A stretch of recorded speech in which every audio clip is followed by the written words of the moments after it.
আজকের ভিডিও তাদের কাছে গুরুত্বপূর্ণ হয়ে উঠতে চলেছে যারা এবছর উচ্চ মাধ্যমিক পরীক্ষা দেবে। শুধুমাত্র তাদের জন্য সংস্কৃত বিষয়ের 100% সাজেশান নিয়ে আজকে উপস্থিত হয়েছি। করোনা পরিস্থিতিতে স্কুল বন্ধ থাকলেও পরীক্ষা কিন্তু বন্ধ নেই। সেই পরীক্ষার দিকে তাকিয়ে মূলত আজকের এই সাজেশানে যেগুলো আলোচিত হবে সেগুলো কিন্তু যেমন টেস্ট পরীক্ষাতেও আসবে, ঠিক তেমনি ফাইনাল পরীক্ষাতেও এই প্রশ্নগুলো আসবে। আমাদের উচ্চ মাধ্যমিক পরীক্ষায় সংস্কৃত বিষয়ে কিন্তু দুটো পার্ট রয়েছে। প্রথম পার্ট এখান থেকে 50 নম্বরের প্রশ্ন হবে এবং দ্বিতীয় পার্ট এখান থেকে কিন্তু 30 নম্বরের প্রশ্ন হবে। তো প্রথম পার্টে যে 50 নম্বর রয়েছে সেখানে কি কি আছে? গদ্য রয়েছে, পদ্য রয়েছে, নাটক রয়েছে এবং রয়েছে সংস্কৃত সাহিত্যের ইতিহাস। এগুলো কিন্তু পার্ট বাই পার্ট করে পড়তে হবে। প্রথম পার্টে যে 50 নম্বর রয়েছে সেখানে কিন্তু 12 নম্বর করে প্রত্যেকটা পার্টে আছে। যেমন কি না, গদ্য থেকে 12 নম্বরের প্রশ্ন হচ্ছে, পদ্য থেকে 12 নম্বরের প্রশ্ন হচ্ছে এবং নাটক থেকেও কিন্তু 12 নম্বরের প্রশ্ন হচ্ছে। এছাড়া সাহিত্যের ইতিহাস রয়েছে। টোটাল 50 নম্বরের মধ্যে MCQ টাইপের প্রশ্ন 15টি থাকছে, 11টি থাকছে SAQ টাইপের প্রশ্ন এবং 5 নম্বরের 4টি প্রশ্ন থাকছে, 5 4 20 নম্বর এবং একটি ভাব সম্প্রসারণ থাকছে। তো সাজেশনের আগে প্রথমে সিলেবাসটি ভালো করে আমাদের জানতে হবে। কোথা থেকে কত মার্ক আসছে সেটা কিন্তু জানা খুব গুরুত্বপূর্ণ। যেমন গদ্য থেকে কিন্তু 12 মার্ক আসবে, 12 মার্ক। তো সেক্ষেত্রে MCQ 4টি, SAQ 3টি এবং একটি লং প্রশ্ন কিন্তু লিখতে হবে। তো গদ্য থেকে যে দুটো আছে, আর্যাবর্ত বর্ণনম এবং বনগতা গুহা, তার মধ্যে আর্যাবর্ত বর্ণনম করোনা পরিস্থিতির জন্য মধ্যশিক্ষা পর্ষদ কিন্তু বাতিল করেছে। তো এবছর শুধু বনগতা গুহা থেকেই 12 নম্বরের প্রশ্ন হবে। তার পরের যে পাঠ পদ্য, সেখানে কিন্তু দুটো কবিতা রয়েছে, একটি শ্রী গঙ্গা স্তোত্রম এবং অপরটি শ্রীমদ্ ভাগবত গীতা। এখান থেকেও কিন্তু 12 নম্বরের প্রশ্ন আসবে।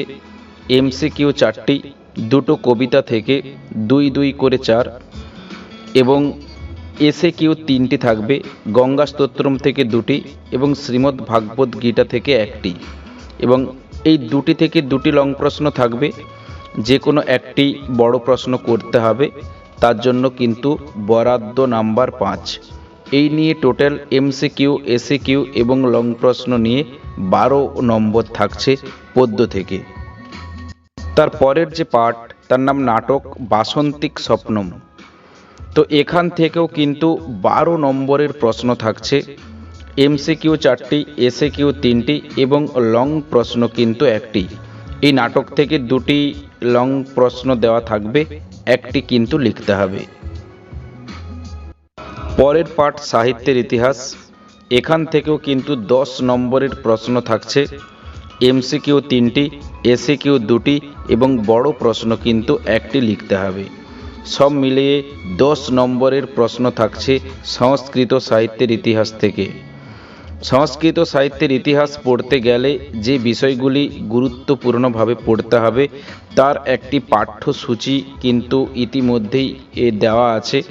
যেমন স্বপ্ন বাসব দত্তম ভাসের লেখা, মৃচ্ছকটিকম শূদ্রকের লেখা, কালিদাসের অভিজ্ঞান শকুন্তলম নাটক, বিশাখা দত্তের মুদ্রা রাক্ষস, কালিদাসের মেঘদূত গীতিকাব্য, জয়দেবের গীত গোবিন্দম, আর্যভট্ট বরাহ মিহির চড়ক সংহিতা, সুশ্রুত সংহিতা, এগুলো কিন্তু ভালো করে পড়তে হবে। কারণ সংস্কৃত সাহিত্যের ইতিহাস থেকে 10 নম্বরের প্রশ্ন কিন্তু তোমাদের ফাইনাল পরীক্ষাতে আসছে।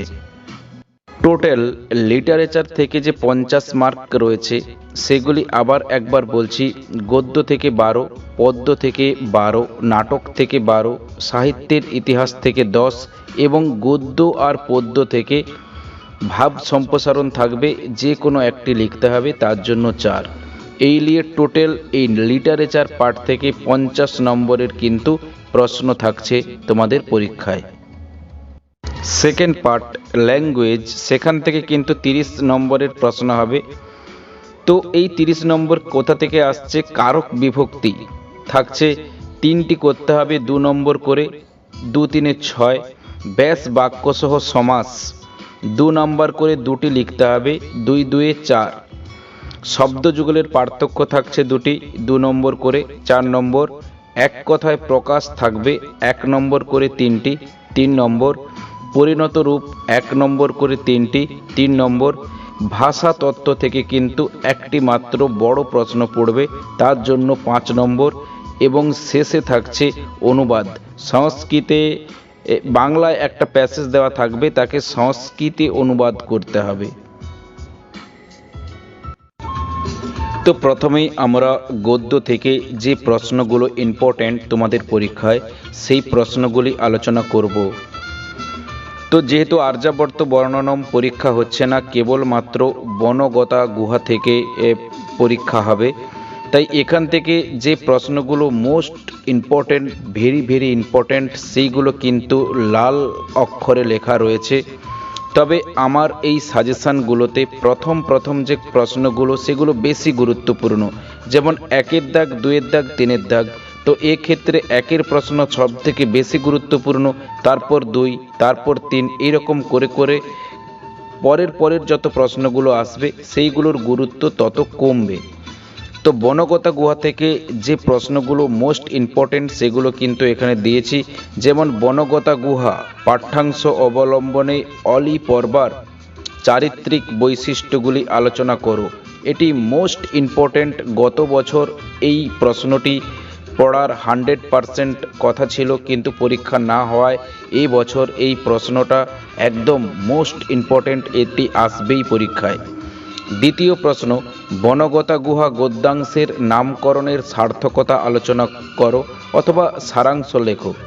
তৃতীয় প্রশ্ন, বনগতা গুহা পাঠ্যাংশ অবলম্বনে কশ্যপ ও অলি পর্বার আর্থিক অবস্থা বর্ণনা করো। চতুর্থ প্রশ্ন, হলুদ অক্ষরে যে প্রশ্নগুলো লেখা থাকবে এইগুলো ততটা গুরুত্বপূর্ণ নয়, তোমরা মোটামুটি দেখে যাবে। যদি এই প্রশ্নগুলো পড়ে তখন তোমাদের লিখে আসতে হবে। চতুর্থ প্রশ্ন রয়েছে, বনগতা গুহা গদ্যাংশে অলি পর্বা কর্তৃক দৃষ্ট দস্যুদের কার্যকলাপ বর্ণনা করো। পঞ্চম প্রশ্ন রয়েছে, দ্বারং চ সপদিং সংবৃত্তম, কোন দ্বার ঘটনাটি বিশদে বর্ণনা করো।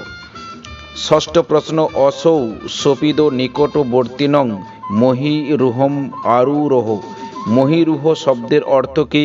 কে কেন মহীরুহে আরোহণ করল?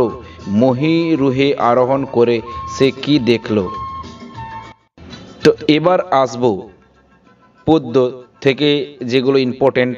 পদ্য 2টি রয়েছে, শ্রী গঙ্গা স্তোত্রম আর শ্রীমদ্ ভাগবত গীতা। তো এই 2টি কবিতা থেকে কিন্তু 2টি প্রশ্ন থাকবে, তোমাদের একটি প্রশ্ন লিখতে হবে। গঙ্গা স্তোত্রম থেকে যে প্রশ্নগুলো সব থেকে গুরুত্বপূর্ণ সেগুলো প্রথমেই আলোচনা করছি।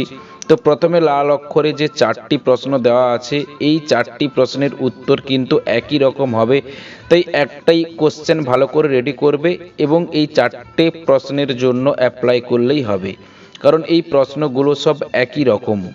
তো প্রথম প্রশ্ন দেওয়া রয়েছে, শ্রী গঙ্গা স্তোত্রম পাঠ্যাংশ অবলম্বনে গঙ্গার মাহাত্ম্য সংক্ষেপে লেখো, অথবা গঙ্গাকে যেভাবে বর্ণনা করা হয়েছে তা নিজের ভাষায় লেখো। দ্বিতীয় প্রশ্ন, তমসি গতির মম খলু সংসারে, তম বলতে কার কথা বলা হয়েছে, তার প্রতি কবির এরূপ আস্থার কারণ কি।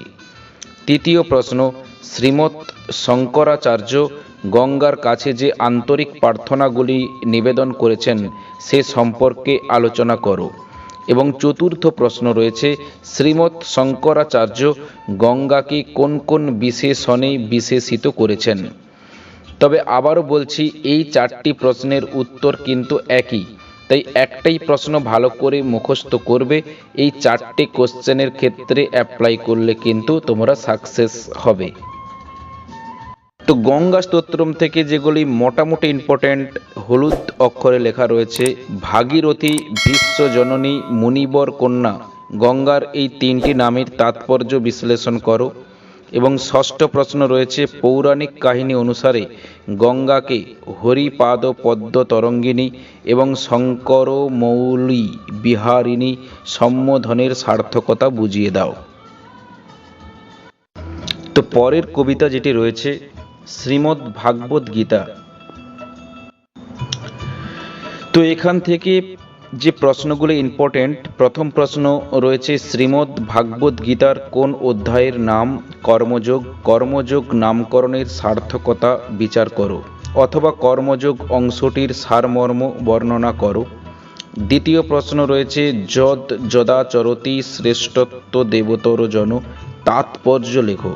তৃতীয় প্রশ্ন রয়েছে, ভগবান শ্রীকৃষ্ণ যে নিষ্কাম কর্মযোগের কথা বলেছেন তার বিবরণ দাও। এবং চতুর্থ প্রশ্ন, স্বধর্মে নিধনং শ্রেয় পরধর্ম ভয়াবহ, তাৎপর্য লেখো। এই চারটি প্রশ্ন মোস্ট ইম্পর্ট্যান্ট এবছর পরীক্ষার জন্য, তাই যদি তোমরা মুখস্থ না করো তো তাড়াতাড়ি এই প্রশ্নগুলো মুখস্থ করে নেবে। মোটামুটি ইম্পর্ট্যান্ট শ্রীমদ্ ভাগবত গীতা থেকে যে প্রশ্নগুলি হলুদ অক্ষরে লেখা রয়েছে, পঞ্চম প্রশ্ন, ভগবান শ্রীকৃষ্ণ যে নিষ্কাম কর্মযোগের কথা বলেছেন পাঠ্যাংশ অবলম্বনে তার বিবরণ দাও।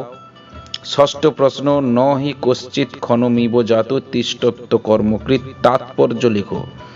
সপ্তম প্রশ্ন, প্রকৃতিজই গুণই, প্রকৃতিজ গুণ কি, অংশটির তাৎপর্য লেখো। এবং অষ্টম ও শেষ প্রশ্ন, মিথ্যাচারী কাদের বলা হয়, কর্মযোগ অনুসরণ লেখো। মিথ্যাচারী বলতে পারে, বা ওখানে টেস্ট বই অনুযায়ী মূঢ় ব্যক্তি কাদের বলা হয় সেটাও দিতে পারে, একই উত্তর হবে।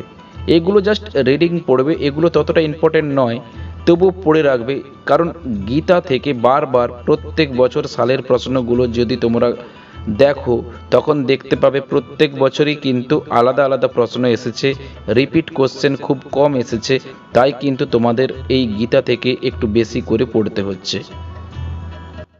এবার চলে যাব নাটক থেকে, বাসন্তিক স্বপ্নম নাটক রয়েছে।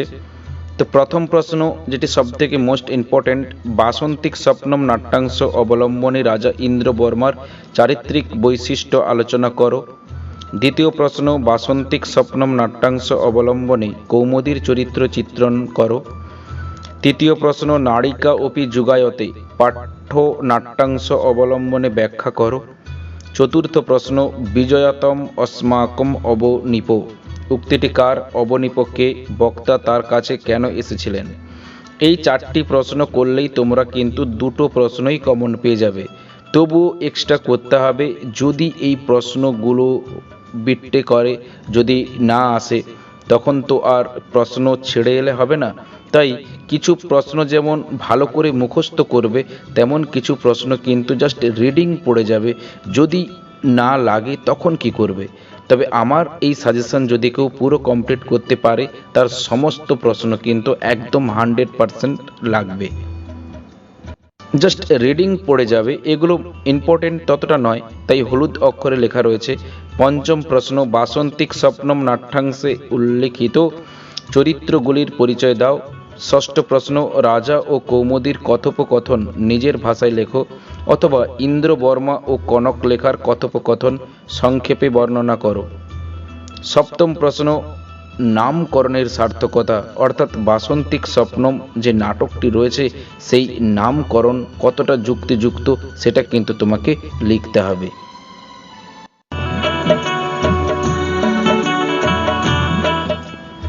তো এবার চলে যাব সাহিত্যের ইতিহাস থেকে যে প্রশ্নগুলি মোস্ট ইম্পর্ট্যান্ট। প্রথম যে প্রশ্নটি রয়েছে সবথেকে গুরুত্বপূর্ণ, সুশ্রুত সংহিতার বিষয়বস্তু সংক্ষেপে আলোচনা করো।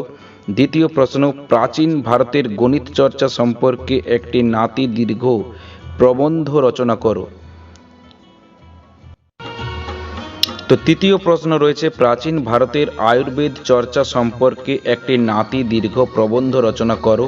এবং চতুর্থ প্রশ্ন, প্রাচীন ভারতের গণিত চর্চা এবং জ্যোতির্বিদ্যা সম্পর্কে একটি নাতি দীর্ঘ প্রবন্ধ রচনা করো।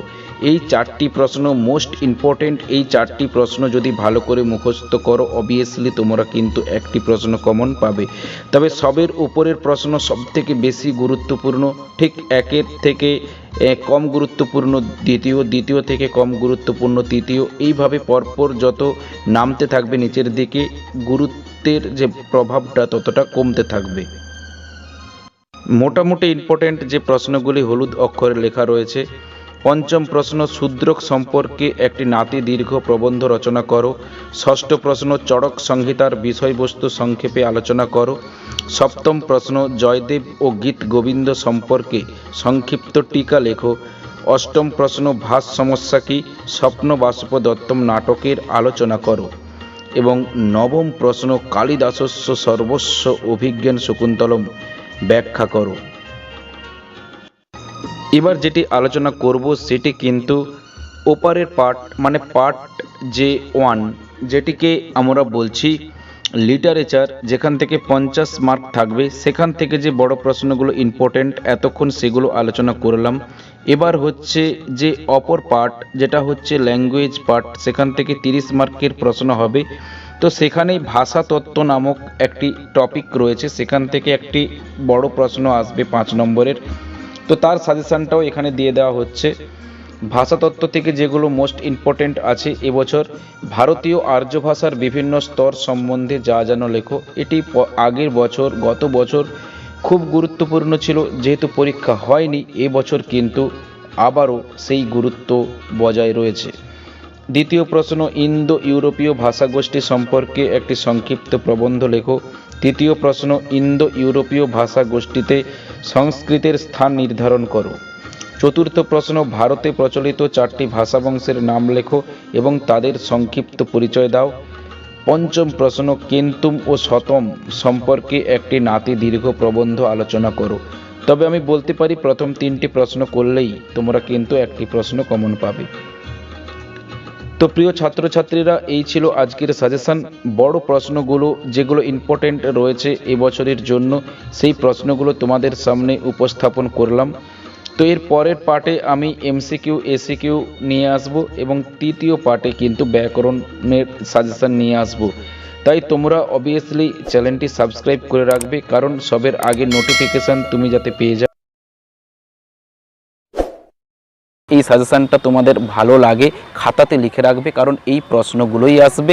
আবার বলছি, লাল অক্ষরে যে প্রশ্নগুলি আছে ওগুলো মোস্ট ইম্পর্ট্যান্ট, ইয়েলোগুলো অপেক্ষাকৃত কম গুরুত্বপূর্ণ, এবং যেগুলো সবুজ অক্ষরে প্রশ্নগুলো আছে সেগুলো 100% আসবে না। তবে হ্যাঁ, যদি ব্যাড লাক হয় তাহলে কিন্তু এই প্রশ্নগুলো আসতে পারে।